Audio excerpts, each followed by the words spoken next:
Assalamualaikum warahmatullahi wabarakatuh. Selamat bertemu kembali di channel Guru dan Pembelajaran. Video yang akan tayang berikut ini berisi tentang materi PAS penilaian akhir semester Bahasa Indonesia SMP kelas 9 pada bagian teks pidato persuasif. Silakan anak-anak SMP, MTS menyaksikan video berikut ini. Ada beberapa materi yang disajikan dalam video ini, yaitu yang pertama, ciri-ciri pidato persuasif, 2, struktur pidato persuasif, 3, ciri-ciri kebahasaan teks pidato persuasif, 4, penggunaan kata ganti orang dalam berpidato, 5, penggunaan kata sapaan dalam berpidato, dan yang keenam, metode penyajian pidato.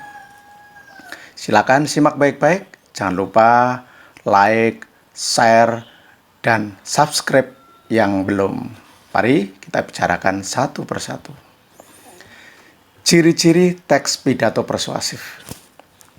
Silakan kalian cermati, nanti dipelajari pada saat mempersiapkan penilaian akhir semester pada materi teks pidato persuasif. Ciri-ciri teks pidato persuasif: A. Isinya pendapat disertai alasan dan bukti yang kuat. B. Isinya bertujuan meyakinkan pendengar. C. Menggunakan bahasa yang bersifat persuasif atau membujuk. D. Pernyataan pendapat bersifat mempengaruhi pendengar atau audiensi. Yang E. Isinya bertujuan mengajak pendengar agar melakukan ajakan pembicara. Itulah ciri-ciri teks pidato persuasif. Kita berlanjut ke materi berikutnya, struktur pidato persuasif. Ada bagian utama, yaitu 1. Pembuka pidato persuasif yang terdiri dari ucapan salam pembuka, ucapan syukur kepada Allah, sapaan kepada audiensi, dan terima kasih atas kehadiran audiensi. Nah, pada bagian tengah atau pada bagian isi pidato persuasif, minimal ada 3 hal utama.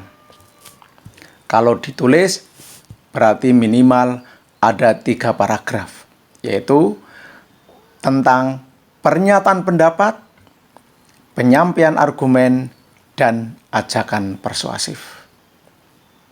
Nah, yang ketiga, pada bagian penutup pidato persuasif berisikan ucapan terima kasih kepada audiensi, permintaan maaf pembicara, dan salam penutup.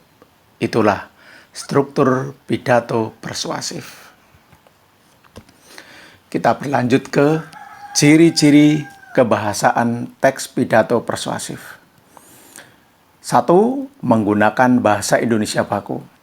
Jadi orang berpidato harus menggunakan bahasa Indonesia baku. Yang kedua, terdapat ucapan salam seperti Assalamualaikum warahmatullahi wabarakatuh, salam sejahtera, selamat pagi, selamat siang. Yang ketiga, menggunakan kata sapaan. Misalnya pada kalimat yang kami hormati Bapak dan Ibu sekalian. Nah, Bapak dan Ibu di situ kata sapaan. Yang keempat, menggunakan kata ganti orang pertama. Jadi orang berpidato atau sang orator, pembicara, itu akan sering menggunakan kata ganti orang pertama. Apabila dia berpidato atas nama dirinya sendiri, maka digunakan kata saya. Misalnya, saya mengajak saudara-saudara untuk berperan serta dalam bergotong royong membangun lingkungan yang bersih. Tetapi apabila berbicara atas nama kelompok, maka digunakan kata kami. Misalnya, terimalah bantuan dari kami sebagai bentuk partisipasi terhadap korban bencana banjir ini. Yang kelima, menggunakan kata ganti orang kedua. Jadi pada saat kegiatan berpidato, sang pembicara berhadapan dengan orang kedua atau pendengar, maka di situ akan dijumpai penggunaan kata ganti orang kedua. Misalnya, saudara-saudara yang kami hormati. Nah, saudara-saudara di situ adalah kata ganti orang kedua. Yang keenam, menggunakan bahasa persuasif atau bahasa yang bersifat membujuk. Misalnya, marilah kita rawat lingkungan sekolah kita ini.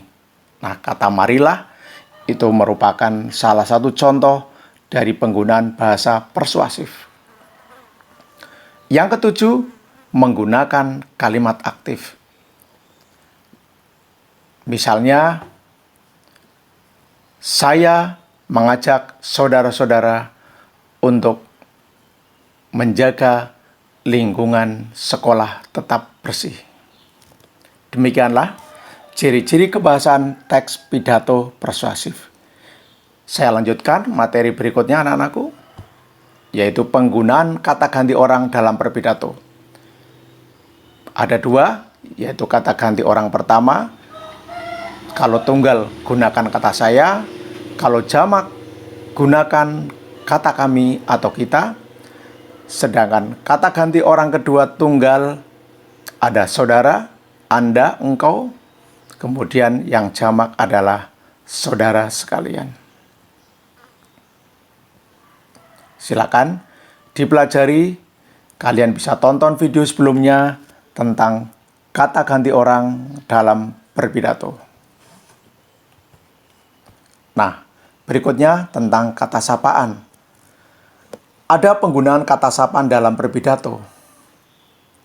Pada saat berpidato, pembicara menyapa hadirin atau audiensi, maka kata sapaan yang digunakan seperti Bapak, Ibu, Saudara.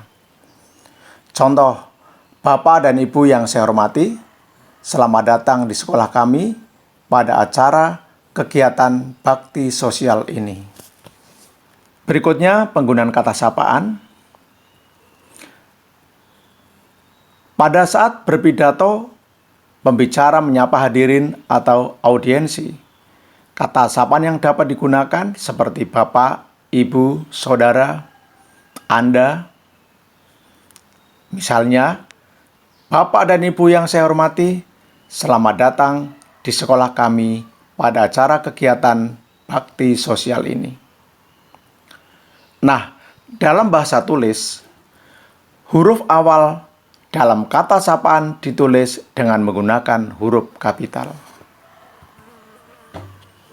Nah, berikutnya tentang metode penyajian pidato.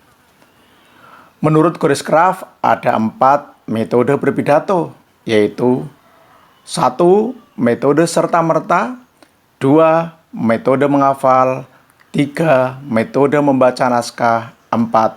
Metode ekstemporan. Setiap metode memiliki kelebihan dan kekurangan masing-masing. Mari kita lihat satu persatu. Metode serta-merta artinya berpidato berdasarkan kebutuhan sesaat. Nah, pembicara berpidato tanpa persiapan. Kelancaran berpidato bergantung kemampuan sang pembicara atau orator. Metode yang kedua adalah metode menghafal. Artinya berpidato dengan cara menghafal naskah pidato yang telah dipersiapkan terlebih dahulu. Jadi, naskah pidato dipersiapkan terlebih dahulu. Pembicara berlatih menghafal naskah. Pembicara berpidato dengan cara menghafal naskah. Tetapi ada kelemahannya bila pembicara terlupa di tengah pidatonya. Nah, yang ini adalah metode membaca naskah. Artinya berpidato dengan cara membaca naskah pidato.